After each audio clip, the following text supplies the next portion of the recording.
som giver fået det 15 prøvesvar ind, hvor alle prøver er negative. Dermed er det den 20. dag uden bekræftede nye tilfælde i Grønland. Det er altså i Grønland. Så det er gode nyheder. Det er altså ikke nogen nyheder. Så i morgen klokken 8, så vil alle offentlige steder kunne komme, og de vil så åbnes. Og så kommer det til at gælde for alle.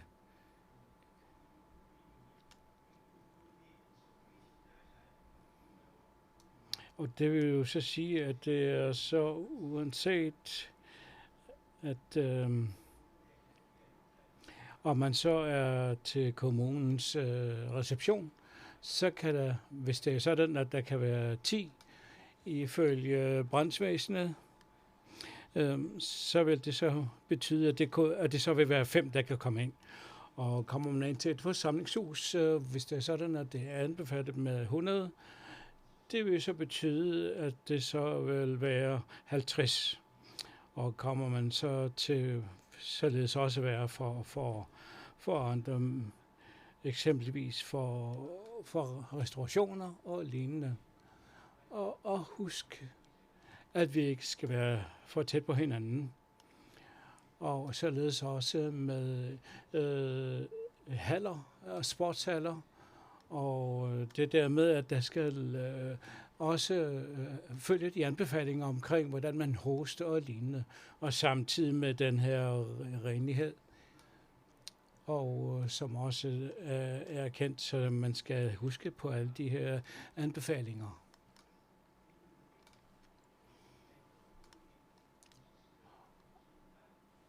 Og med de krav om at kunne samles i større mængder. Altså hvis vi har et sted, hvor der kan samles 200, jamen så til trods for, at det ikke står i selve anbefalingen, så er det en kraftig anbefaling, at der højst må være 100. Altså det vil jo så gælde for hele landet. Og derfra, altså hvis det er sådan, om det så er forsamlingshuse, eller hvor det så er koncerter, og eksempelvis endnu Civic, altså så kan der afholdes koncerter, og der vil der så være allerhøjst 100 personer. Og i forbindelse med det, så står der jo så de forskellige udmeldinger.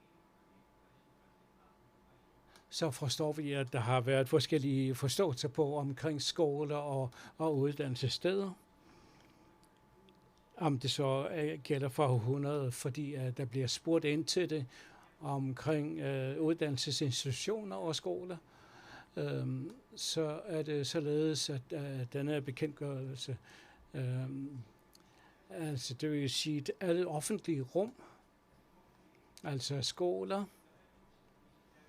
fordi vi kan jo ikke komme ind i skoler eller uddannelsesinstitutioner sådan uden videre.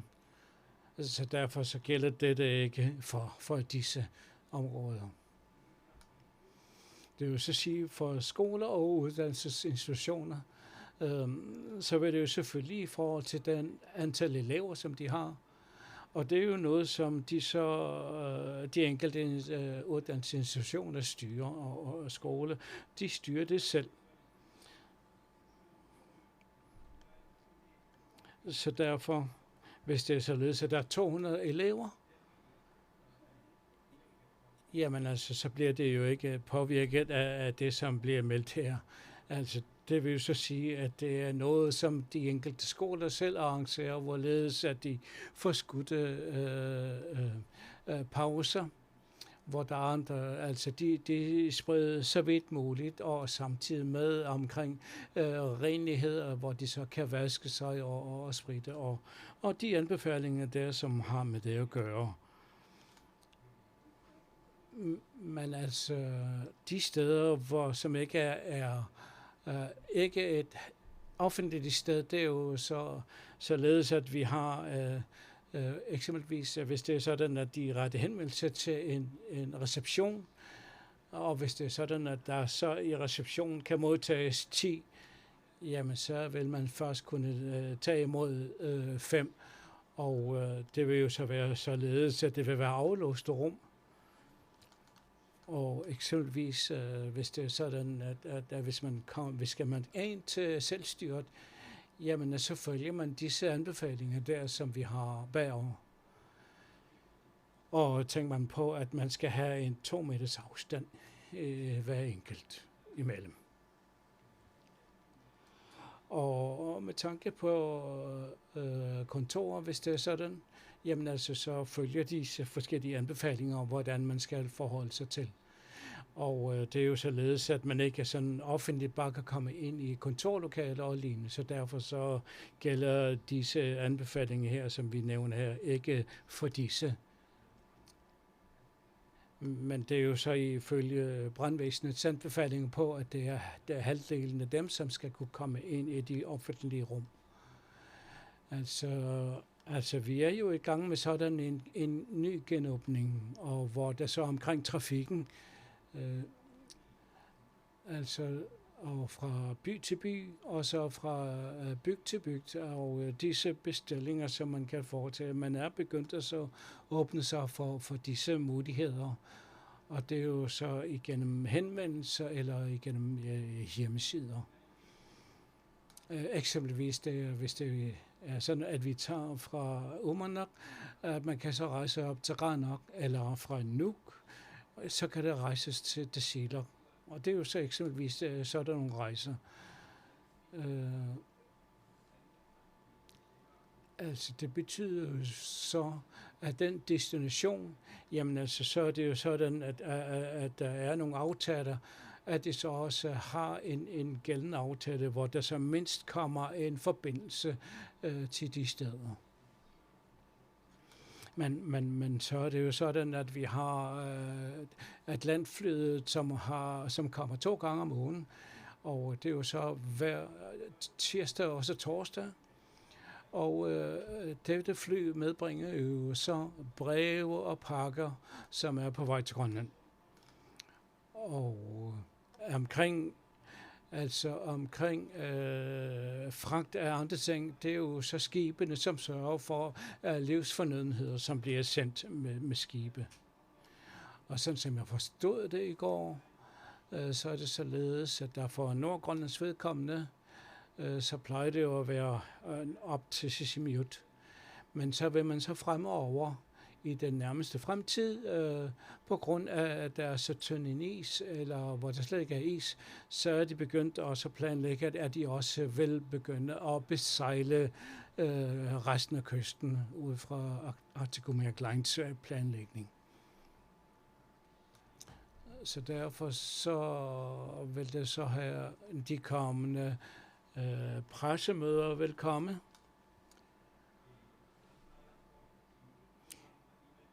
Vi vil så her i forbindelse med de kommende pressemøder gøre det på den måde, at vi vil så at de forskellige prøver, de skal så meldes ud fra sundhedsvæsenet som daglige nyheds,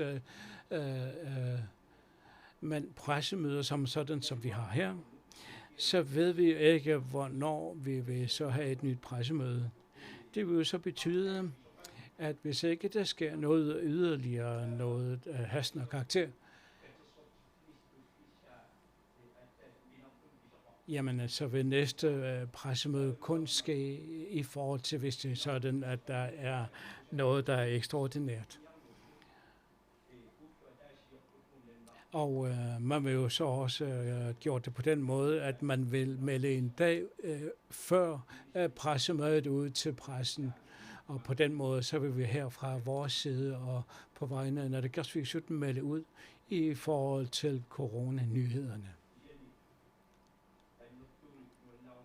Men vi er jo selvfølgelig meget glade for, at befolkningen hver dag følger så vidt muligt de forskellige og hvor de så også kan undersøge de muligheder, de har, at de så kan komme ind på nun.gl og så tjekke på. Og det vil jo selvfølgelig være således, at man så også på den måde også kan sikre sig, at der fremover, hvis det er sådan, at der sker noget ekstraordinært, jamen så vil man melde et døgn ud, før der kommer en ny pressemøde. Og til pressen kan vi så sige, nu kan I komme med jeres spørgsmål. Og nej, værsgo. Med tanke på turismen, og vi har så behandlet disse ting. Altså for turismen, så bliver det jo påvirket af, at vi er lukket for resten af verden. Så har Palle Jermesen fra Venette Kommune, så har borgmesteren op i Venette Kommune ønsket, at man fra Naalakkersuisuts side skal lave sin konkret handleplan på disse ting. Kan du kender I noget i forhold til det? Altså i forhold til den forbindelse til udlandet. Hvornår vil I melde ud omkring den situation? Altså lige nu, så er vi lukket for udlandet, og det gælder frem til den 1. juni, er vi lukket. Og der er jo stadigvæk en måned dertil, så derfor så har vi tid nok til også at kunne planlægge, hvorledes de enkelte ting i forhold til disse ting vil kunne planlægges. Og i forhold til det der med de forbindelser, hvor der kommer turister, jamen det vil man så i den kommende fremtid kunne tage op til drøftelse.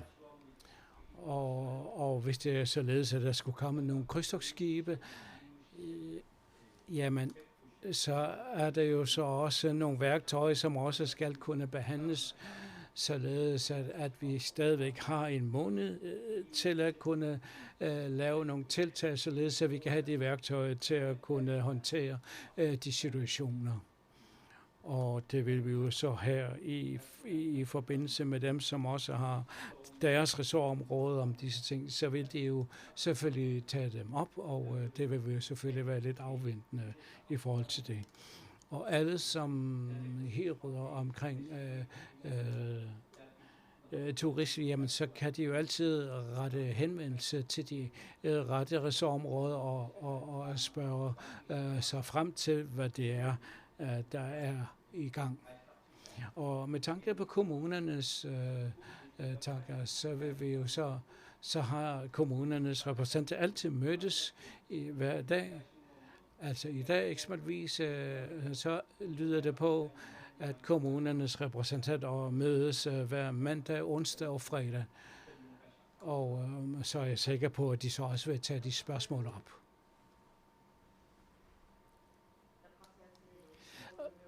Med tanke på dem, som er blevet ramt af coronavirus, så har landslægen jo nævnt, at de kan blive ramt igen af coronavirus.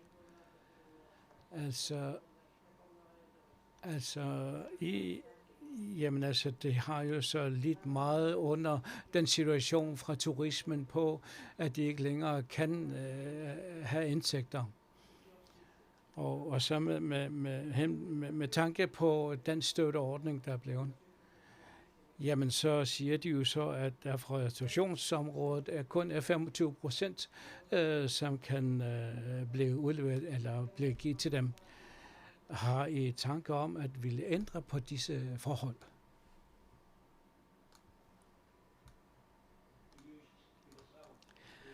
I forhold til de forskellige tiltag, og selvfølgelig også de forskellige partiformænds, jamen altså de kører jo, altså de møder, som vi har med partiformændene, og i forhold til de fremtidige tiltag, som man skal tage i forhold til turismen, jamen så kan vi jo så sige, at vi vil selvfølgelig forholde os til ud fra disse ting, som udlandet også vil gøre. Jamen altså, nu er det jo således, at det så bliver åbnet i morgen klokken 8, så vil der blive åbnet. Og selvfølgelig er det jo sådan, at der er mange, som glæder sig til at kunne rejse ind i inden for landets grænser. Og det vil jo så sige, uanset hvem, de har frihed til at kunne rejse ind i landet, uanset med hvilken transportmiddel det skal være, med fly eller med båd.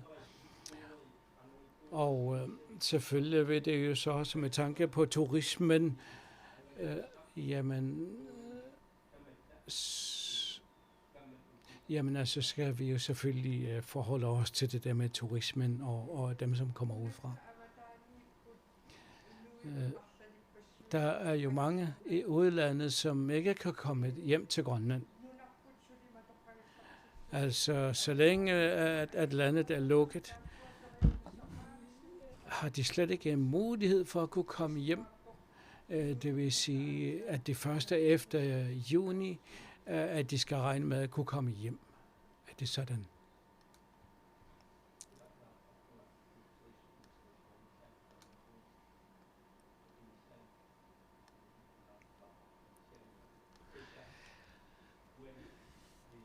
Men altså, det er jo således, at de anbefalinger og så handleplanen, jamen det har jo så været gældende inden for de her 3 måneder.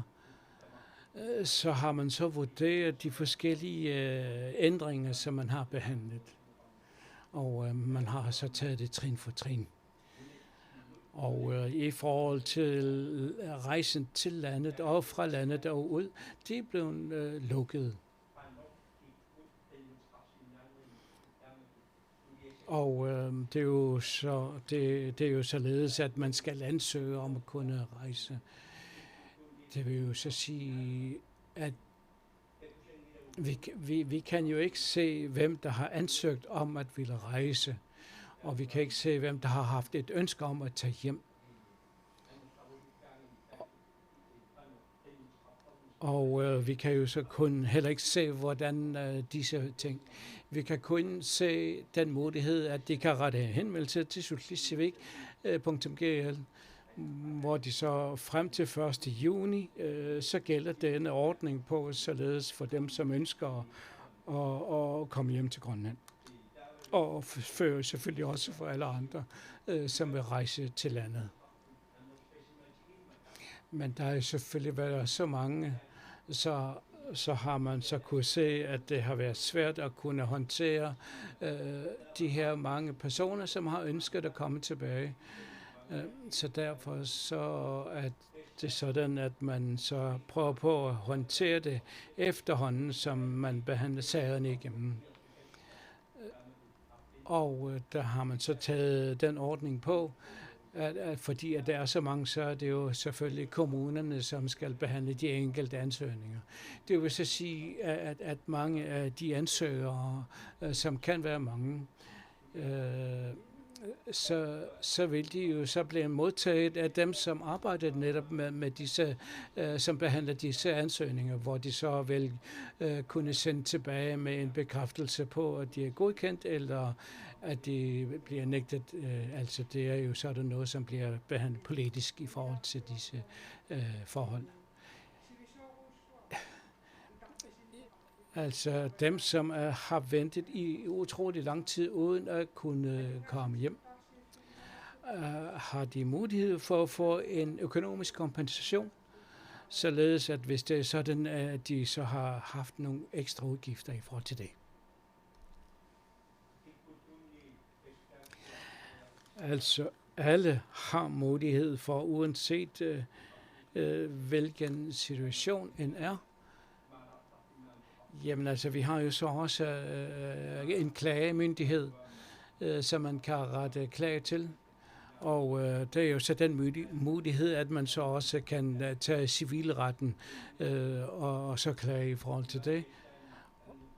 Og vi ved jo så, at fordi at på grund af den lukkede situation, så kan man ikke bare rejse. Og det er jo selvfølgelig træls for alle dem, som er i den situation. fordi at vi alle sammen ønsker jo, at de har den mulighed for at kunne komme hjem, eller også fordi, at vi gerne vil være sammen med vores søskende, eller vores venner, og de gamle og de syge. Så har vi jo været nødt til at så begrænse det. Og da det så blev taget den beslutning, så blev vi jo nødt til at følge disse retningslinjer på, at i dag har vi den situation, at vi i dag er kommet frem til den dato, hvor vi den 20. dag ikke har fået smitte af corona, i forhold til resten af verden, hvor der stadigvæk sker en meget smitte.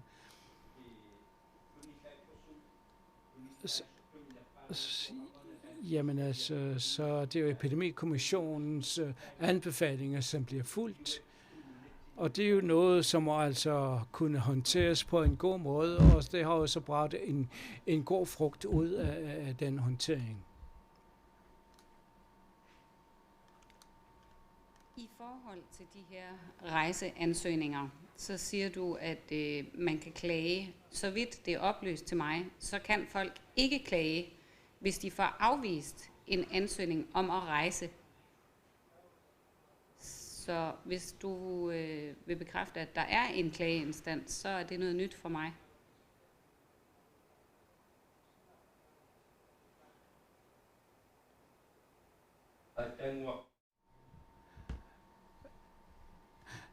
Jeg blev lige spurgt i forhold til den økonomiske kompensation. Jamen, så svarede jeg det på den måde, at man så har den mulighed for at kunne klage.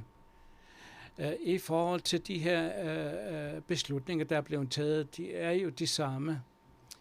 Men altså, hvis det er sådan, at man har haft en mere forbrug økonomisk, jamen altså uanset, jamen så er den situation, så har man den mulighed for at kunne altså klage i forhold til det tab, man så har. Og så er det jo selvfølgelig også det der med dem, som er på højskole eller efterskole, de får altså nogle midler, så de ugentlige midler, sådan at de kan få det til fornødenheder i det daglige. Okay, mit spørgsmål, det var så, men det tror jeg fik svar på. I forhold til at få afslag over rejseansøgninger om at rejse ind eller ud af landet, så er der på nuværende tidspunkt ikke nogen klageinstans. Og det er der rigtig mange, der er ked af, fordi der jo også bliver ændret i den måde, man bedømmer folks ansøgninger på. Blandt andet så har landslægen tidligere sagt, at vi ser mere positivt på folk, der gerne vil ud af landet, fordi det ikke indebærer smittefare for os her i Grønland. Men der er mange forlydender om, at folk får afslag på ansøgninger, og at de ikke kan klage over de afslag, de får. Er det rimeligt?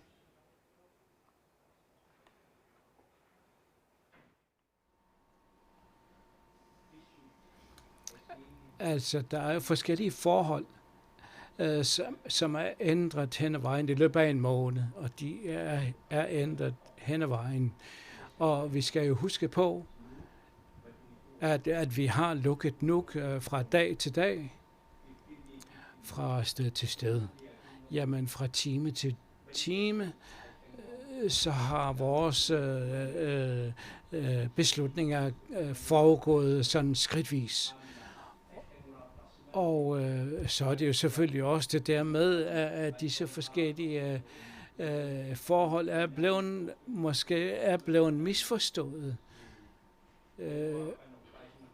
Jeg ved så ikke, hvordan disse forhold er blevet forstået.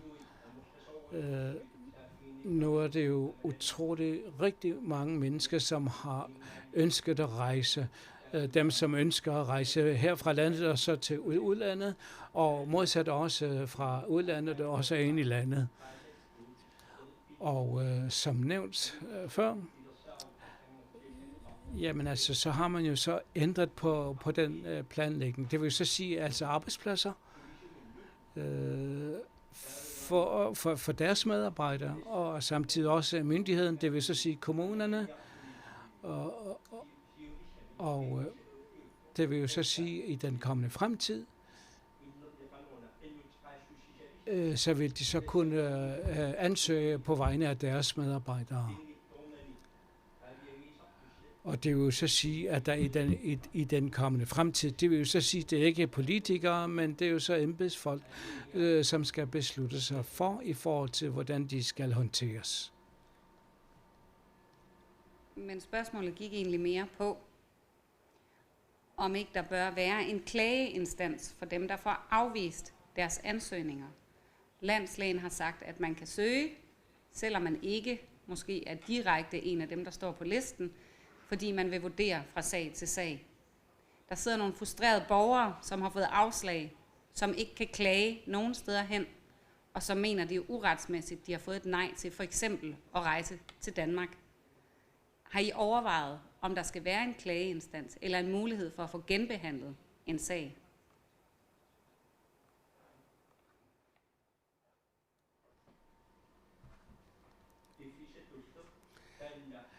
Det er jo noget, som i den kommende fremtid, der skal vurderes. Altså i forhold til den plan, som vi har.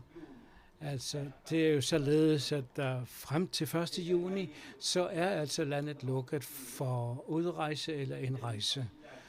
Og det er jo så også, altså det er jo således, at de enkelte, som ansøger, de vil jo så enten få et afslag eller en godkendelse.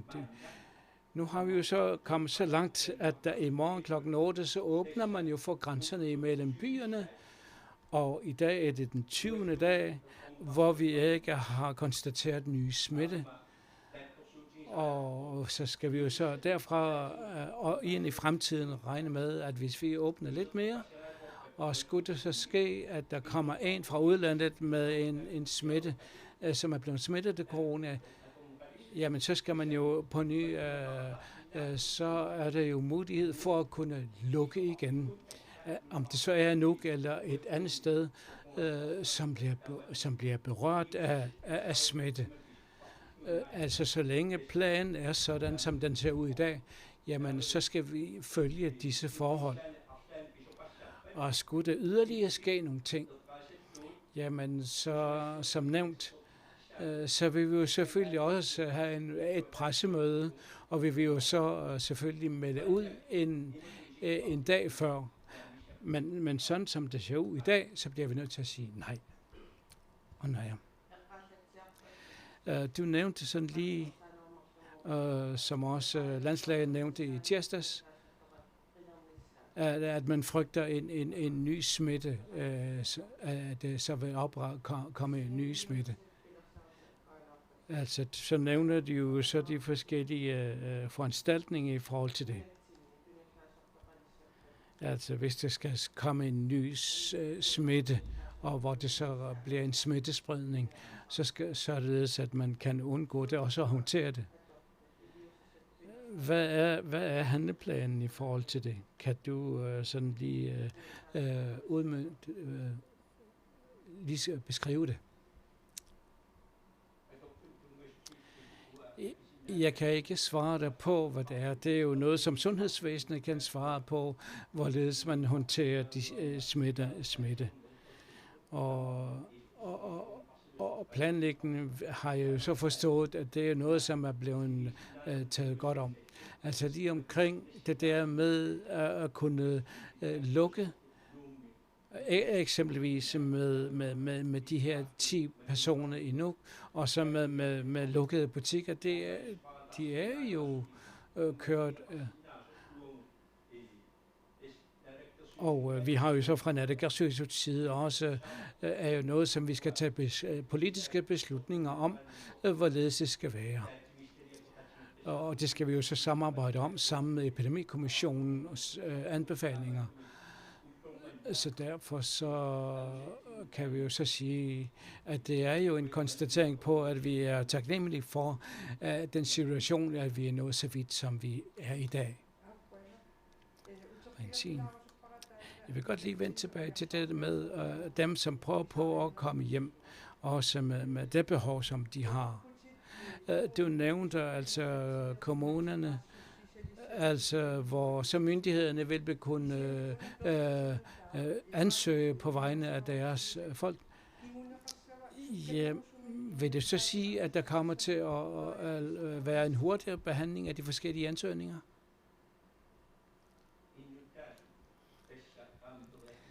Altså befolkningen vil jo selvfølgelig rette henvendelse til kommunerne, så derfor så vil jo så ansøgninger blive behandlet derfra.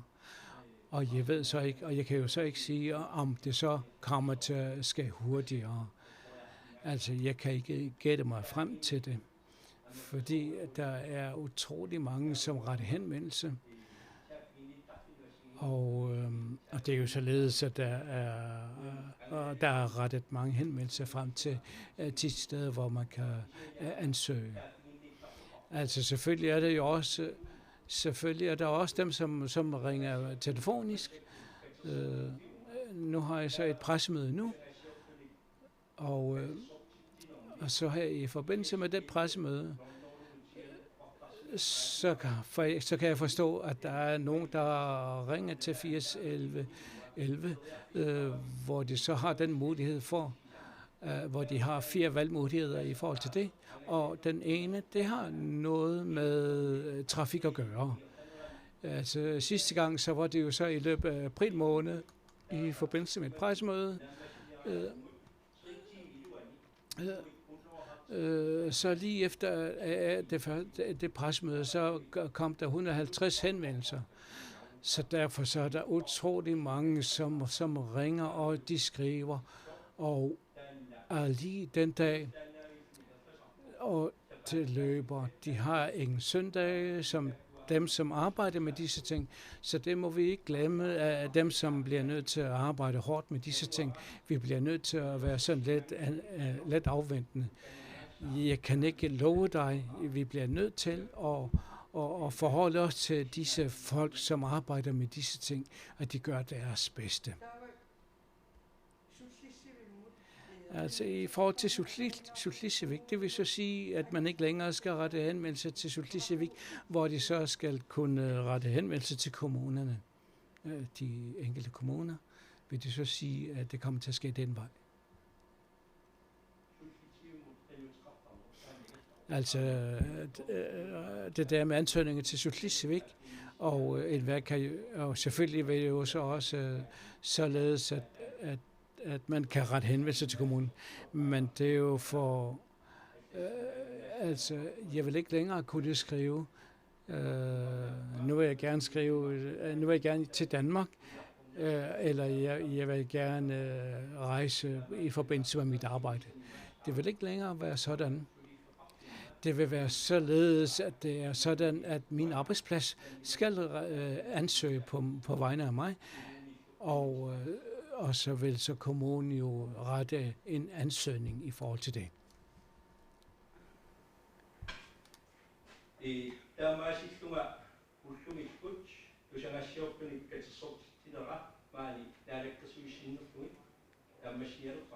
Afslutte dette pressemøde.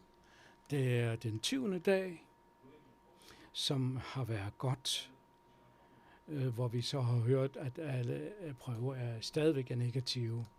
Ingen ny smitte. Men selvfølgelig, jeg vil gerne spille fodbold i løbet af dagen. Vores landslæge, Henrik Hansen,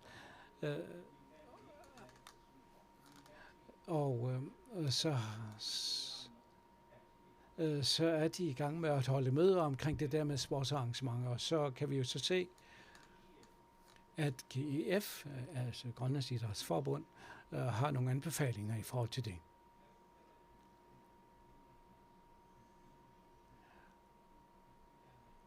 Og så regner jeg så med, at Henrik Hansen vil komme frem til nogle anbefalinger i forhold til GIF, således om vi så kan se, om der er mulighed for at kunne spille fodbold. Og vi ved så heller ikke, hvor længe disse anbefalinger kommer til at gælde. Altså, fordi at der er jo ikke kommet en vaccine til denne virus. Og så længe vi ikke har sådan en vaccine, så vil man uanset uanset hvor smittefrit der er i landet, i vores by, så skal vi tænke på vores gamle og de svagelige, vores venner, og selvfølgelig også vores familier. Så bliver vi nødt til at være påpasselige og følge de anbefalinger, som myndighederne har udstukket, således at vi kan således så vidt muligt også kan holde den afstand, som er anbefalet. Så vil jeg gerne takke nu og have en god weekend. Og i morgen så vil rejsende åbnes imellem byerne og bygderne, og selvfølgelig også med skib og med fly og med andre muligheder. Og jeg håber så, at det er jo selvfølgelig en anbefaling, at i forhold til de spørgsmål, der som er fremsat, at hotellerne og andre i dag, der har slet ikke personer eller indlogeret i de forskellige hoteller. Så derfor så vil man selvfølgelig ønske, at der også vil komme kunder til dem. Kan I have det godt. Mange tak.